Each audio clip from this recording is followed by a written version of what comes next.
In a podcast land where thoughts collide, Bryan and Craig will be your guide. No topic too small, no tale too tall.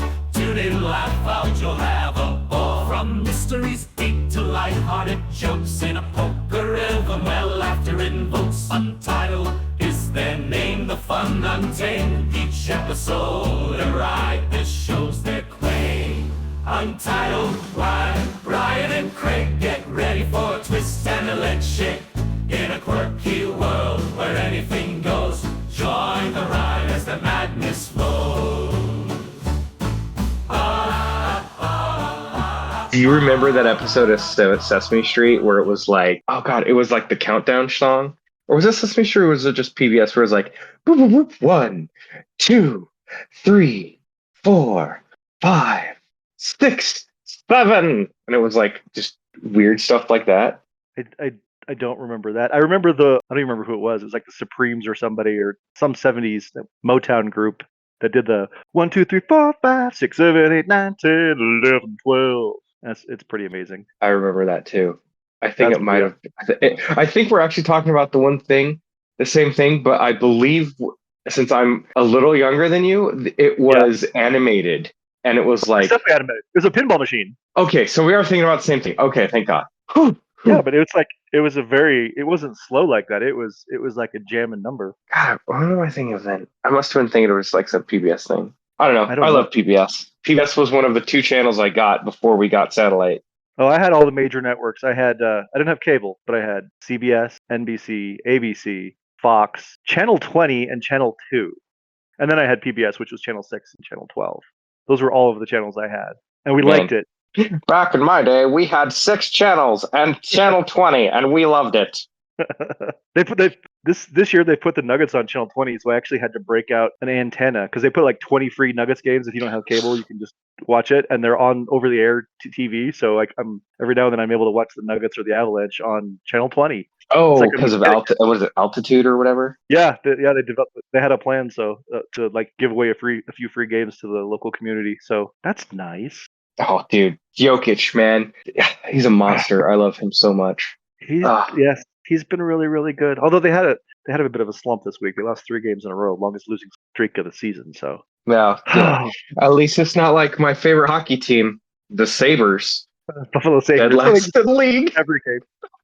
Well, it happens. And alas, our beloved Buffalo Bills went down in a game that they could have and should have, and they were so close, but they didn't. They were so close. So last sports thing, one of my team members told me that Mahomes sounds like Kermit, and I literally cannot stop thinking about it. Oh, he absolutely 100% does. Yeah, this is like a whole meme on like sports Reddit. Like they just call him Kermit. I was like, that's bullshit, man. You can't be rude to that guy. And I'm watching him, and he's like, and then we gotta run the ball, and we just ran the ball, and once we got control, we just headed to the end zone. Looking for that rainbow connection. I was like, holy fuck.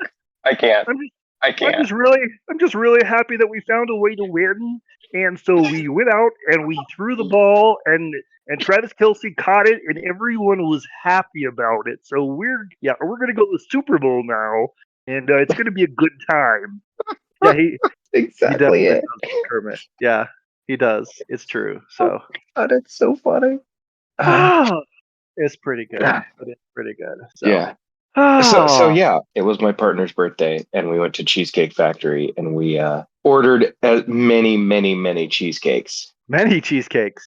Ooh. Yes. I will not give you a number. You will not get a number out of me. Oh, I need a number. But I'm hoping you took some home. It is between 2 and Shameful. Man, I can't even finish one cheesecake by myself anymore. Like my wife and I just get one and we share it. But this isn't to cast judgment upon you. I fully support the shameful cheesecake lifestyle. The shameful cheesecake lifestyle? Like, what are you doing? I eat 1 cheesecake a day for weight loss. Like, what? I mean, if that would work, damn, that is, you know what? That's our $1 million idea. Protein cheesecake. The shameful cheesecake lifestyle, like your brand. Yeah, there we go. There's a study out of Poland that says you should eat cheesecake every day. There's a recent study that was backed by the NIH that says if you eat. Oh my god! For our listeners who don't know what just happened. By the way, welcome to Untitled with Bryan and Craig. I'm Craig. He's Bryan. This is the thing we do every week. This is week 17. And what you just experienced is the inevitable result of spending 20 minutes doing a show before we start doing a show. Yeah, because we had to get all the negative stuff out of the way. But we talked about the RFK confirmation, and we didn't talk about what he was being talked about. We were making fun of the fact that it literally sounds like his body is trying to kill him. Like his body wants him to die, and he is just kept alive by modern medical science. He's like Skeletor if Skeletor were a real life person in charge of health and human services. It's amazing. Wild. If you hear him talk, it's unbelievable. Yeah. So he literally sounds like he's about to die. Like why are you 100%. We're giving this man a position of power? Just let him into an old folks home and let him pass away. The irony of that person being in charge of health and human services. Health, Bryan. He's in charge of health. He does not sound like he should be in charge of health. He should be in charge of gravelly voice and slowly dying in hospice. That would be a department I would think he would be uniquely qualified for. But oh well, we're not here to discuss politics today, but we're here to do our RFK impersonations because it's really funny and it's really fun. So that's what happened. We broke out in RFK, so we had to do that. But yeah, this is the show. This is week 17 now, man. Week 17. Can't believe it. If this were the NFL, we would be in the playoffs. Well, we'd be about to be in the playoffs. No, we could. We're about to be in the playoffs. 17 weeks. Yeah, this would be like the last week of the year where we'd rest all our starters and we'd lose 38-0. Lose 38-0. Yeah, well, that's how it goes. It is how. But yes, the cheesecake lifestyle. The cheesecake lifestyle, is that your thing that happened to you this week, or did you have even more exciting endeavors? I mean, we did do the Zapdos raid, the Zapdos Max battles. The Manic Monday, or what do they call it? I don't think they call it Manic Monday, but yes. All right, Craig Bangles. Hey man, it's Niantic. Don't blame me for this. That's true. Oh, my week. There's two things I want to tell you about. The first one is first of all, I own too many hats. Like, it's a legitimate problem. It's somewhere between 2 and Shameful, how many hats I have. 2 and Shameful? Okay. I see what you did there. Yeah, you're with it. That's the number. I'm not going to give you a number. It's not double digits of hats. It's more than that, for sure. So I tend to buy hats a lot because I really like a baseball cap. I'm a bald gentleman. I need a hat on my head so that I don't get sunburnt. And I've just always liked to wear hats even while I still had hair. It's very unusual to see me out in public without a hat. If you do, it's not impossible, but it is unlikely. It's like seeing a... Wait, Craig. I've known you for forever, and you are bald? I'm kidding. Okay, I was going to say, you did not know this? Yes. Quite bald. No, I knew you were bald. Seeing without a hat is like seeing an albino deer in the wild. Like, it can happen, but it's extremely unlikely. So... That's true. So anyway, I buy a lot of hats. So as a result, I have a specific hat that is my favorite style, and I buy it from the maker of it online. I won't give them a plug because they're not paying me. But I have a frequent buy. Well, that's true. Yeah, get at me, 47 brand. But I buy enough hats where like they have a frequent buyer program, and then you get points or whatever, and then that thing, and then you get discounts allegedly. But I had a bunch of points that were getting set to expire, and so I was like, oh man, and there wasn't enough to like actually use to actually get something. But they had this program that I think they just stole from nerds, which I'm in favor of. It's like the mystery hat program. Like, you tell them what style you want, and they just send you a hat of some team or college or something. And it's that style of hat and the same size that you need, but they don't tell you what it's going to be, and it just comes that's kind of cool. Deal. Yeah, it's like a mystery box, like those little boxes you can get that have different Legos that you don't know what you're getting until you open them up. Oh God, what are they called? Blind boxes. Yeah, it's a blind box, but for hats. And let me tell you, and I had enough points where I could get that, and the shipping was free, and everything was free. And so, like, rather than just losing my points, I put in to get a blind box hat. It's called like the mystery hat program or something. So right. I put it in, and these hats, retail for like $40. So, and I think they only cost $16 when you're getting one that you don't know what it is. I figured it was going to be something awful, but I was like, you know what? I was going to lose these points anyway, so I might as well do it. So let me tell you Right. the excitement that I had as I kept getting shipping notices, like it's on its way, it's on its way. It's so dumb. And then it arrived at my front porch, and then I got the notice and like a little picture that says, "Oh, it's here now." So you got. I pull it out. And I told a couple of my buddies who also like hats about this, because we have like a support program for people that spend too much money on hats, and we were all Shameful excited hat about it. lifestyle.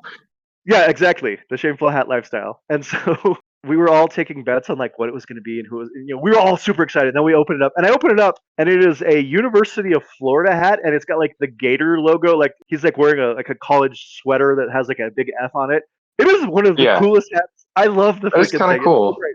Yeah, so like the excitement that I had opening a box was like, it makes me want to like spend $16 to get more of them sent to my house, just because the excitement of it was great. So like that was like the high point of my week, because I got a mystery hat into my house. So my life is just a thrill a minute, but that did happen. And then the other thing was last night, my son and I were driving to meet my wife to get dinner. And on the way there, somehow we got into a competitive discussion about Funko Pops. Okay. Yeah, I know. We're nerds, but we're also sports guys, so it becomes a competition. He has way more than I do. I own a total of 5 Funko Pop, but we got into a discussion about who had the better collection. And he was telling me about all of his, and he's got like Iron Man and Spider-Man. He's got like a bunch of superhero guys, and then he's got a few other ones. Yeah. And this is important. He has his most recent one. Well, my favorite of his. He has the Cheshire Cat, which is very cool. He just got a John Lennon Funko Pop. Now, if there's anyone that doesn't know what they are, these are the weird little statue things that come in boxes, and they have black eyes, and they're just pop culture characters from literally everything. Because do you own any Funko Pops? You seem like a character who might own a Funko Pop, but I don't know. I own a grand total of 3. Okay, so you do own some. Okay, here's the real question, because I'm a rebel. Are they in boxes? They are all in their boxes still. Okay, yeah, that's how most people are. I mean, I know like that it kills the resale value, but I'm not buying them to resell them. I take them out of the box, but then I even go one step further. I throw the box away because Oh my God, you heathen! You charlatan! I know. I just get rid of the boxes. Like, I don't need the box. It's a toy. I want my toy out. I want to be able to play with my toy, and I can't play with it if it's in the box. So I throw away the boxes. I'm a madman. He does not. My son does not. He keeps them in his box. Well, sometimes he takes some of them out, but generally he keeps the boxes for sure. He has them like right behind them if he's taking them out. So he doesn't enjoy my crazy maniacal throw away the box lifestyle. But we're using the word lifestyle an awful lot today. Anyway, We really are. he just got a John Lennon pop. This is important for later in the story. So I'm telling him about mine. I'm like, I have 40% of mine have to do with the Denver Nuggets. I have a Nikola Jokic pop. I have As you should.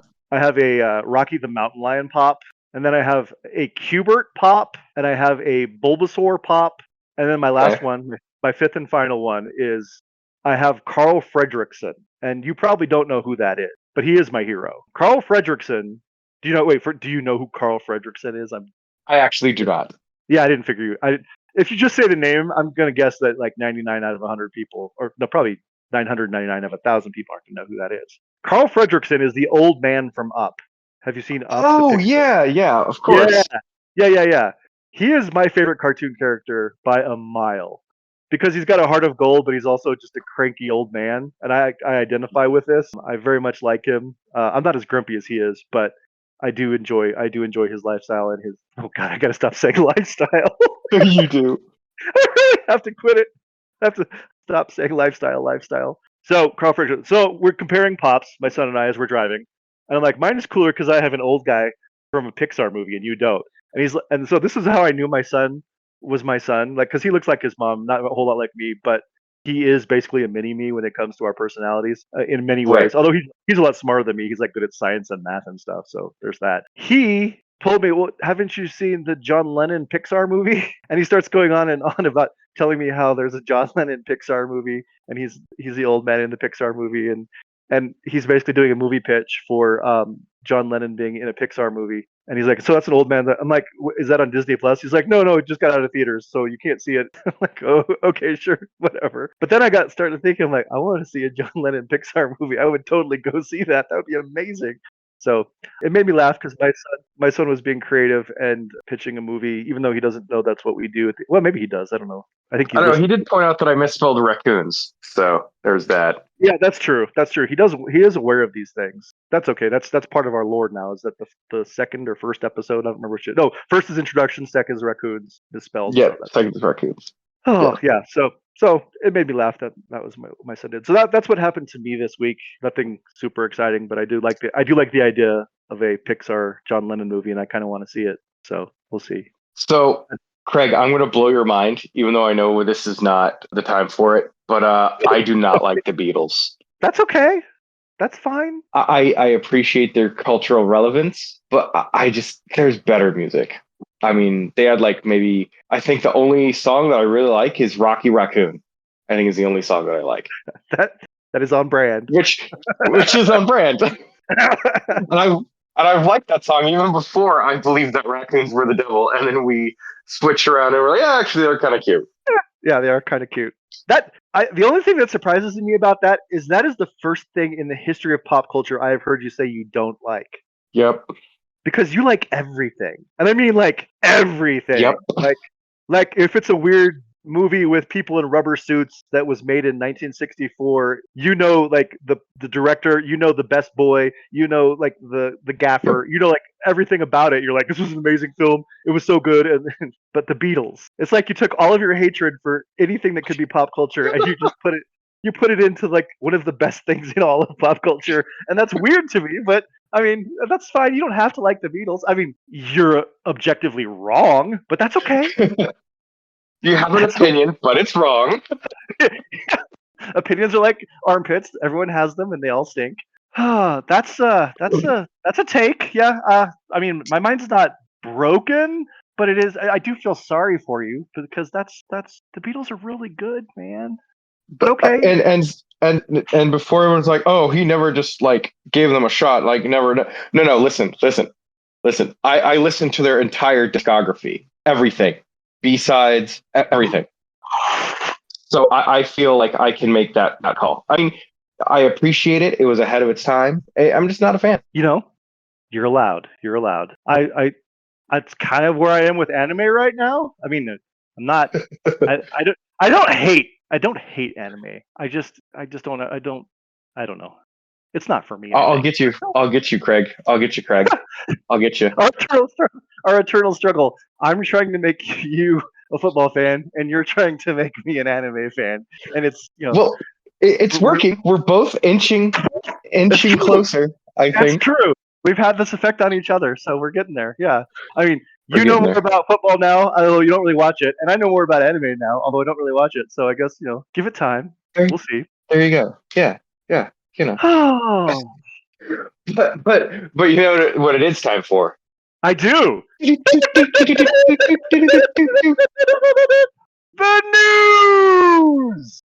news. Before we get real deep into the news story for this week, it is time for one of our favorite segments. And by favorite, I mean this is the second time I've ever done it. But this is a thing that I'm gonna keep an eye on just because it happens, and we need to keep an eye on it. But is this a weird Guinness World Record? It's a weird Guinness Book of World Records update. There were 2 records that were set this week. 2. One of them sounds really not that exciting, and one of them is crazy. And we're going to start with the one that doesn't sound that exciting, but the more I thought about it, the more impressive I think it becomes. The world record for most different museum visits in a 24-hour period was broken this week by a man in London, England. Okay. He visited 42 museums in 24 hours. That is actually impressive.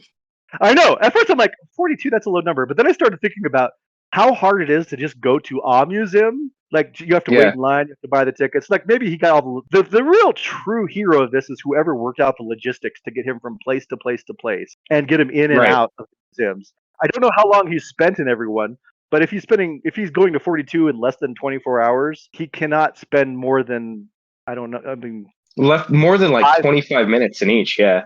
Oh, I don't even think that, because you have to transport from place to place. You have to get. Oh yeah, so he's only spending 10, 15 at the most. Yeah, maybe 5. He's walking in like, "Hey, I'm in the museum. Okay, I'm leaving." But yeah, he went from museum to museum. Now London is the place to do this. There are over 200 museums there. It's if you're gonna do it, that's a good place to try to set the record. But he beat the previous record pretty soundly. The previous record was 33 museums, so he beat it by 9. It was set that Pretty previous impressive. one set by a guy Sanjay Kumar Mitra in Delhi, India, in 2024. So he just beat a record that was just beaten last year. So kind of impressive. But yeah, we'll give him his due. His name is Ben Melham, and he said he did it because he and his kids were looking at the World's Book of World Records and trying to figure out exactly what one he could break, and they decided to go with that. So he was inspired by his kids to do this. So yeah, so that's one world record, which I think is impressive, but it's a little bit pedestrian. Like, it's going into a museum is not something that I would consider to be scary or dangerous. But this one on the other hand is the record for highest slackline walk was set this week, and Okay. you're not gonna believe how high the highest slackline record has now been set at. Oh God. I'm gonna say. Well, I know they have one I know they did one at the Niagara Falls across Canada to America. So I know that was. God, that's only like a couple hundred feet. Okay, I reckon. this will officially blow your mind. The world record that was set this week for the highest slackline walk was set at an altitude of 8,202 feet. Oh my God. And you're wondering, how is it possible to have a slackline that's 8,202 feet? Well, Brian. Wait, did they do it in like Colorado on like a mountain? Oh, no. They did it in Germany. Oh. They did it in Germany. No, do you think there's a lot of 8,202 feet mountains out there, Brian? I mean, there's a few. There's got to be. How tall is Everest? I don't know how tall Everest is. Oh God, 28,000, I think. But this isn't elevation. This is off the ground. Oh, okay. So he could have just done it on like a gorge or something. No. Yeah, this is the mind blowing part. Oh God, was it 2 drones? Did he do it on 2 drones? Nope. 2 hot air balloons. Oh, that's even more terrifying. I know. Now, he didn't do it without a strap. So like it wasn't like a free walk where if he falls he dies. So I'll at least give him that. It was actually 2 dudes. They both did it. 2 German guys. Their names are Freddy Kuhny and Lukas Imler or Irmler. German names are fun. There's umlauts involved in one of those names. The umlaut lifestyle. It's totally the umlaut lifestyle. Okay, that might be a show title. The umlaut lifestyle. Stupid. Sorry, I had that was dumb. I'm sorry. They set up 2 hot air balloons and then put a slack line in between it, and they walked across. And the first time he fell. And so you want to talk about a terrifying thing? There's probably like a 15-foot rope that he's attached to, and he just falls, and he swings around basically, and then he quickly pulls himself back up. There's a video of this online that you can see. Oh, that's pretty cool. It's terrifying. They're so high in the air. Just the idea of getting out and walking, and all the only thing saving you is like a nylon strap is no. That is not for me. Thank you. They are a mile and a half off the ground. A mile and a half off the ground. That's and doing insane. So the second time he gets across, and then his buddy does it the very first time, and then the first guy straps on a parachute and tries to do it without a strap. He's just walking across there completely. Now he has a parachute, and he gets about halfway across and he falls. So Oh, jeez. so he's falling, and then he pulls his parachute, and they show him at the bottom like you survived, everything's fine. It's the same as jumping out of an airplane, basically, at that point. But yeah. 8,202 feet. So that is the new record for slackline walk, which is only slightly above the 2 feet of those guys who look like they've done a lot of marijuana at the local park here that do the slacklines as well. So yes. So yeah. So those are the 2 world records that were set. Also, another recurring segment for the news that happened again, Brian. Oh no. I-95 in Florida. There was a crash, Brian. It was a milk truck. 4,160 gallons of milk were spilled all along I-95, and it took 3 hours to clean up all the milk. But you know what, Brian? There was no crying, Brian. Do you know why, Brian? Because there's no use crying over spilled milk. It's funnier the second time. Yep. So apparently this is a thing that's just going to keep happening. And listeners, if you happen to hear about a crash where gallons of milk are spilled onto the highway, please let me know. We're on Milk Watch. It's Milk Watch 2025. Yeah, so that's the second story in the last 2 months where giant portions of milk have spilled across a highway. I think the first one was in like Connecticut or something, so this one's in Florida. So apparently, At least it's on the East Coast. milk truck drivers Eastern need to be Seaboard. a little bit more cautious, I think, because that is. Can you imagine, especially in Florida? Can you imagine how bad that has to stink when there's 2,000 gallons of milk just going bad on the side of the road? Oh, whew, that's not pleasant. That's not pleasant. Okay, so anyway, that's the preamble for the news. We're getting into the real deal now, the real story. And first of all, I have to ask, how are you enjoying this holiday weekend, Brian? There's a holiday weekend? Oh, my friend, it's a big one too. Oh man. It's not today, but it is tomorrow. Oh, what is the Oh, is it Groundhog Day? It's Groundhog Day, Brian. Happy Groundhog Day to all who celebrate. I mean, I know it's so Colorado has its own groundhog, right? Slow your roll, son. We're not ready to get to that. We're not ready? Okay. Well, you have no idea how deep this thing goes. But first of all, I'd like to say we still say Merry Groundhog Day where I'm from. Weird. Okay. Instead of Happy Groundhog, the whole Christmas thing. People are weird. Yeah. Anyway, Yeah. we don't actually say Merry Groundhog Day. That is weird. The National Centers for Environmental Information, which is a government group, and this is probably the type of thing that makes Elon just crazy. They did a study to celebrate this week. When you think Groundhog Day, who do you think? Well, Punxsutawney Phil. Of course you think Punxsutawney Phil, right? He's got to be he's definitely the most famous groundhog. But Brian, is he the best groundhog for determining the weather? No, it's obviously Buffalo Bert. Oh, does Buffalo have one too? Buffalo has one. His name is Buffalo Bert. Ooh, he's not on my list, Brian. But the National Centers for Environmental Information did a study because there are a lot of groundhogs predicting a lot of things. Well, it's not just groundhogs too. If you go to groundhog-day.com, okay, you can do the same deep dive I did and learn about all of the spring predicting rodents across this fine nation of ours. Spring predicting rodents.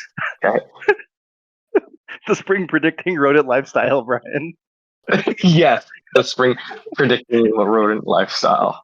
Yeah, there are, according to groundhogday.com, there are 86 different creatures that predict the spring coming. I think 40 something of which are, let me go to the actual, there are 82 weather forecasting prognosticators in Canada or the United States who made predictions in 2024, and 46 of them are alternative groundhogs.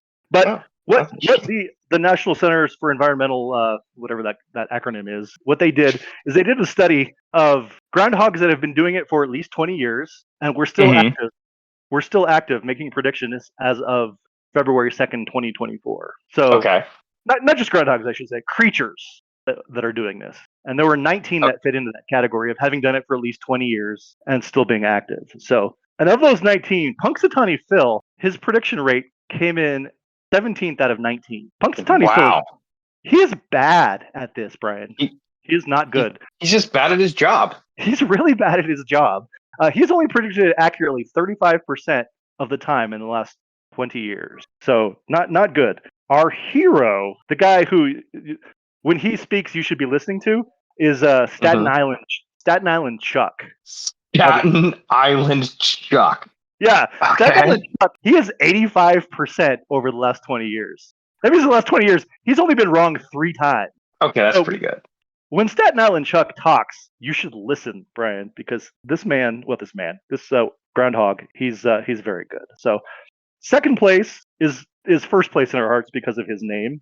He is Georgia's official weather prognosticator. He is a groundhog. His name is General Beauregard Lee. Oh my God. That is a good name. It's a good name, right? He's coming at 80%. So he's just slightly off the pace of Staten Island Chuck. He's been pretty good. Third place. I don't even understand how this works. Of course, I don't really understand how how a groundhog predicts the weather. Like I don't know how that works because groundhogs don't talk, so I don't know how we were able to figure out what it is that they're saying. But anyway, third place is a prairie dog statue in Wyoming. It's a big statue of a prairie dog, Okay. and somehow that is predicting weather at a 75% clip. And that prairie dog statue is named Lander Lil. We're not going to go through the entire list of 19, but this next one is important. It is a mythical groundhog or presumed groundhog. I didn't know what that meant in the story, so that's what I started doing a deep dive when I got to mythical groundhog. Because what does that? A mythical groundhog. If you had to guess, what is a mythical groundhog, Brian? I would guess like some kind of supernatural groundhog. The supernatural groundhog lifestyle. Exactly. Yeah.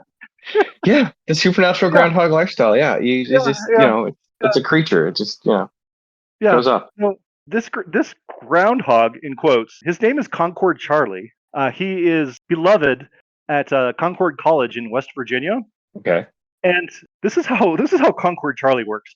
Concord Charlie apparently sneaks in this time of year to the president's office of the college and tells the president what the weather is going to be. And then the next day, the president goes to a breakfast and announces what Concord Charlie has told him. This has been happening since 1989. No one except the president of Concord College, and there's been multiple. No one has ever seen the groundhog. No one has ever seen the groundhog. But we assume he exists because why would they be lying about that? Yeah, why would they be lying about something as important as a prognosticating groundhog?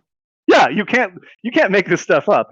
It's wrong. So so that's what and the list goes on. If you go to groundhogday.com, you can read about every groundhog, where they're from, and their shtick. It is impressive. Now I would like to say that Punxsutawney Phil at number 17, he's coming in behind not only the presumed groundhog, the mythical one, also the three in front of him are all taxidermied groundhogs that are predicting better than him.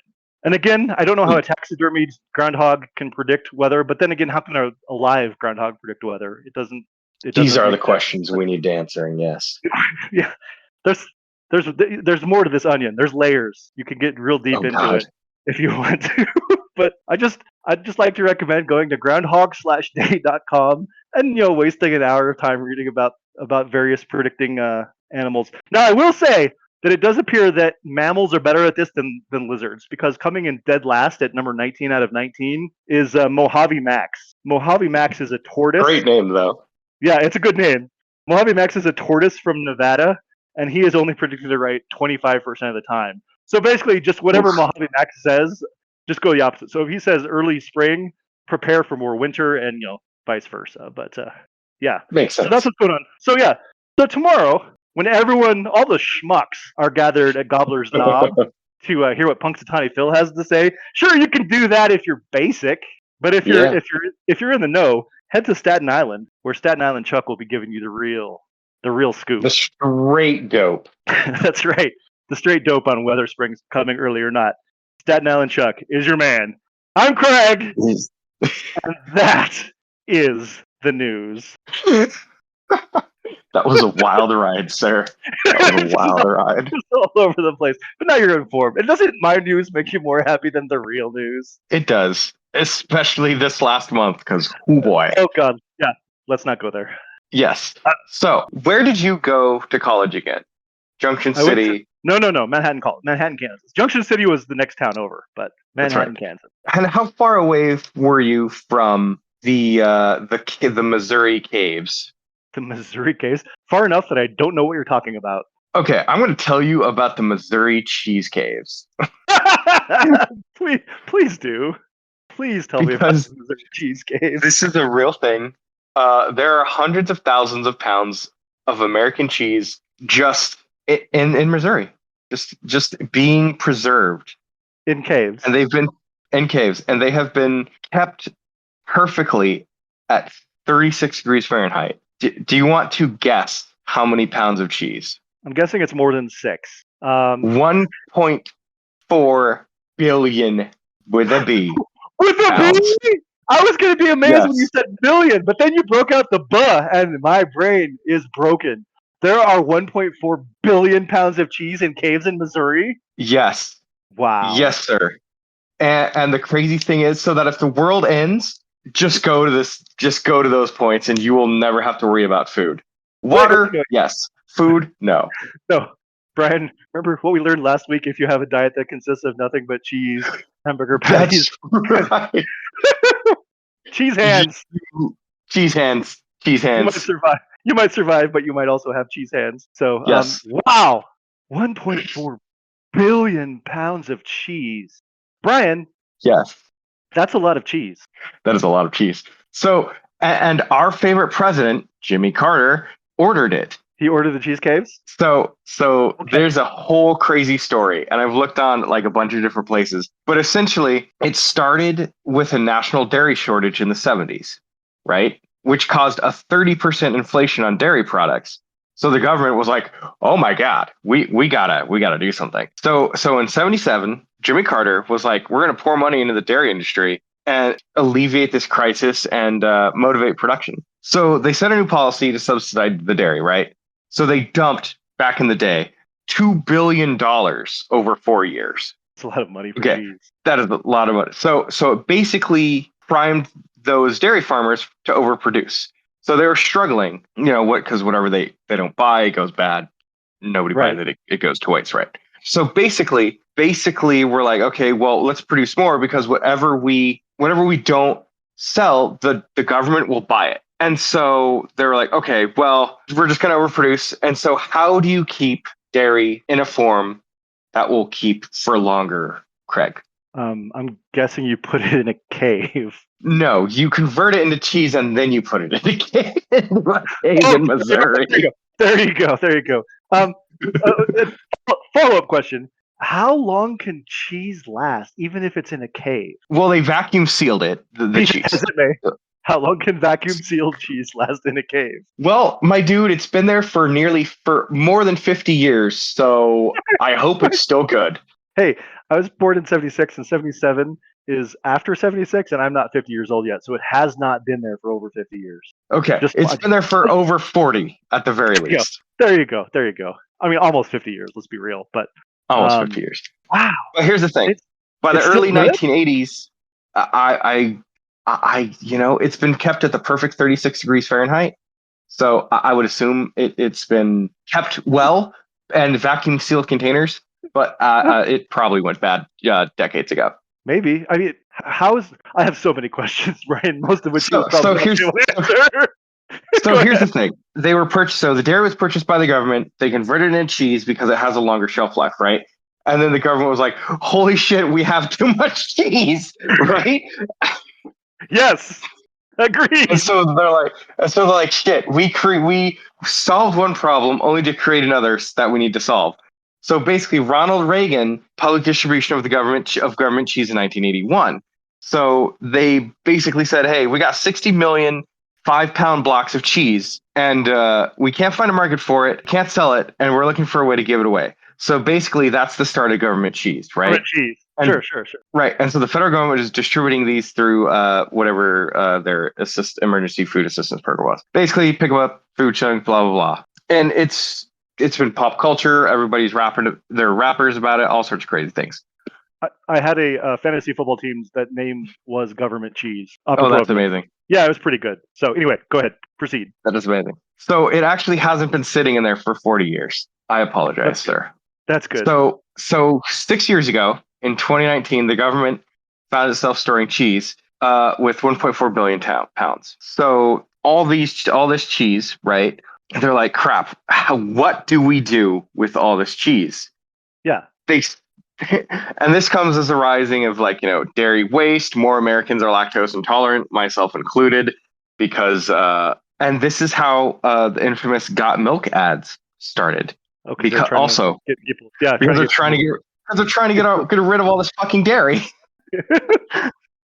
Got milk? We do.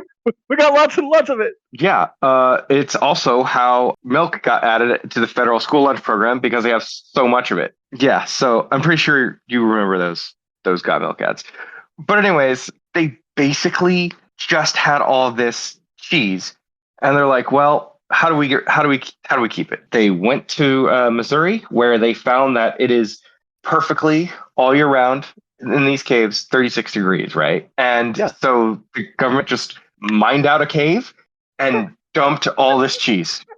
And they're still, and I'm assuming that all those programs are still going, and they just pull out, these 5-pound blocks of cheese Right.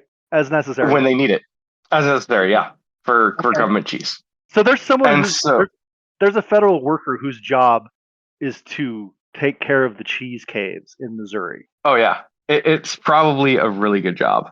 Yeah, right? For sure. All the cheese you can eat. Yeah, all the cheese Um, you can eat. Yeah. I misread the article. So, but yes, there are some cheese that has been in there for a very long. I need a cheese Or scientist to explain to me the staying power of cheese.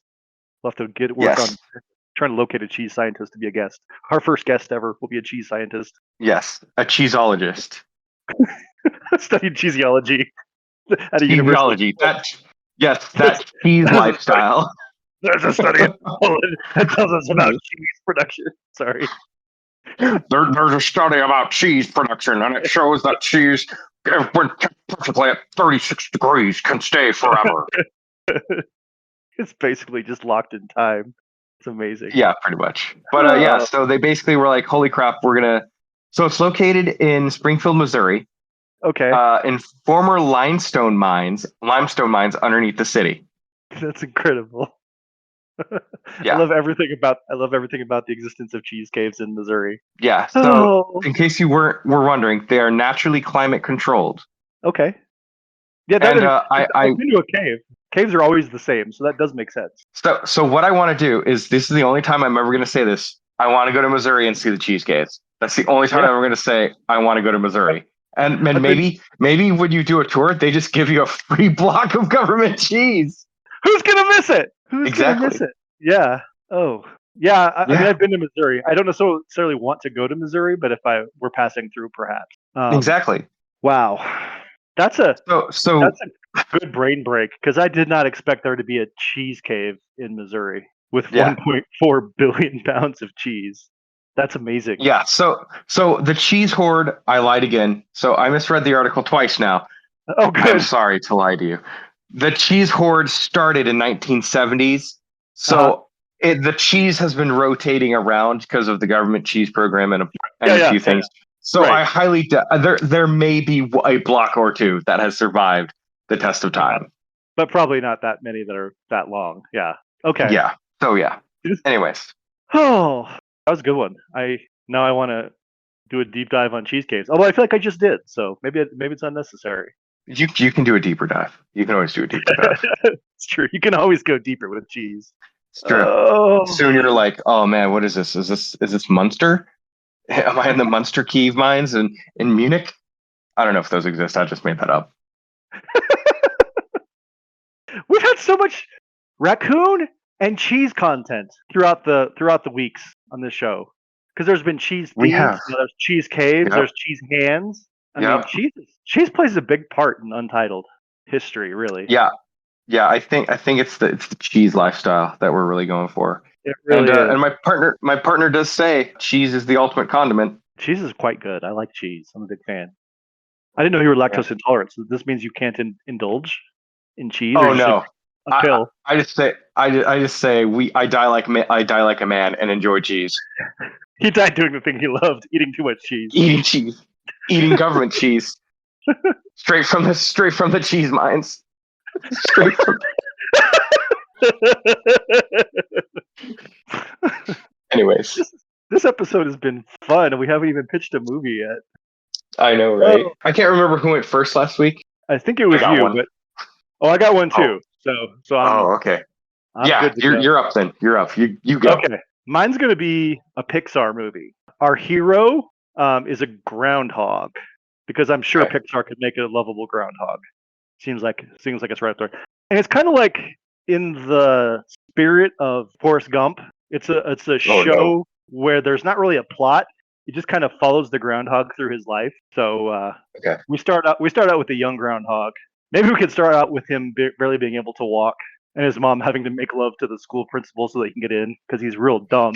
He's a real dumb groundhog. I'm sorry. Go ahead. That's in Tom Hanks' masterpiece Forrest Gump. I know what Forrest Gump is about. So and he can barely walk, but then he somehow breaks. We start out real derivative. Like he breaks off the leg braces, and suddenly he's very fast, and he's playing football for Alabama.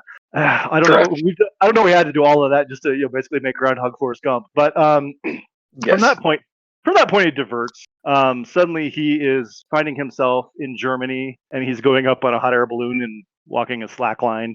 Oh, I forgot to mention, just so that my son's dream can come true. He's accompanied on all of his adventures by John Lennon. So it's okay. the Groundhog. So John Lennon. Okay. So John Lennon's in a Pixar movie. It's the John Lennon Pixar movie. So it's John Lennon and a there we go. groundhog. Yeah, having adventures. So John Lennon and the groundhog set the world record for a slackline walk on a hot air balloon. They visit Also for visiting the most museums in a day. Go to so many museums that they set a record, but they do it accidentally because they're just that good at going from museum to museum that they set the world record by accident. They visit the cheese caves in Missouri. Groundhog gets in a bit of trouble because he starts trying to eat cheese. So, and just different adventures as they go from place to place. And John Lennon as a Pixar character. Everything about this screams Best Picture, if you ask me. I think it could really be a heartwarming tale. Best animated feature? Yeah, oh, for sure it's going to win that. I think it might just win Best Picture, period. What's going to top a mentally deficient groundhog and John Lennon having adventures all over Earth? Nothing, my friend. That is box office gold, is what that is. Well, if you get Robert Zemeckis attached to it, then yeah.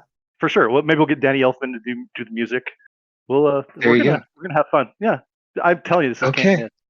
So that's my movie pitch. Is just and it's of course called The Groundhog Lifestyle. The Groundhog Lifestyle, of course. Yeah, of course. What else would it be called? Forrest Groundhog. Just saying. Forrest Groundhog. The Forrest Groundhog Lifestyle. There you go. Okay. Oh, So I got one. Starts off with our hero, who is a collector. They collect anything, hats, Funko Pops. Sure. And he's like, oh man, I got a bunch of like point system, for all the different points and stuff, right? And he's like, okay. So I'm going to grab this blind box of this hat. Okay. So he's like, all right. So he gets the hat. He's all excited, but it's Buffalo Burt, the groundhog on it. He's like, well, that's really awesome. Weird. That's good. And so he's like, okay. So he's like, whatever, I'm going to wear it. And he kind of throws it to the side and doesn't use it for a couple days, but like the camera just kind of like stays on it, and it just kind of like, I said, did it vibrate a little bit? We'll never know. So anyways, he goes out and I haven't decided who the main character will be, but they're like, okay, I'm going to go out. It's a little drizzly. So they open the door, lock it, put the hat on, and they're immediately transported to the Missouri cheese caves. Ooh. Like, they're like, oh God, where am I? And so they're like, oh man, this is wild. And so they eventually, they take the hat off and they're boom, right back at their stoop. I'm like, oh my God, where was I? There was all this cheese. And so he's looking at it, it's like, Buffalo Bird, but this is from Buffalo, New York. Why is it taking me to the Missouri cheese caves? Throughout the entire film, you find a conspiracy between government cheese, the dairy industry, RFK, somehow, 82 of the prognosticating varmints. And the most powerful one of all is, what is that one? Was it the one in Georgia? General Beauregard Lee. No. What was the one that was like a presumed groundhog? What is the presumed groundhog? I've shut because this is important. We have to have the presumed. It's the guy from West Virginia.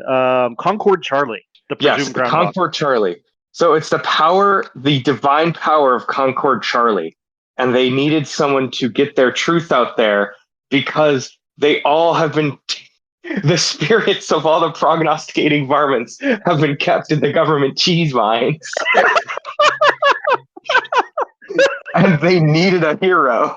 Oh, this is good. And so the movie ends with a break where they break out of the cheese caves. And it's like, have you seen the not the new Nosferatu, but how they use how they basically put a light over the hand and showed the hand?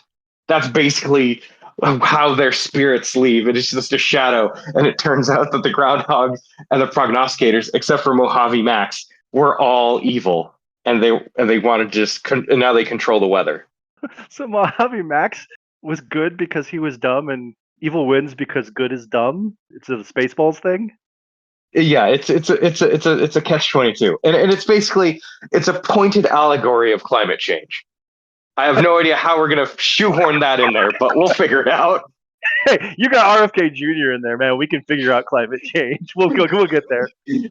There was a study done in Austria, I think, in 2017.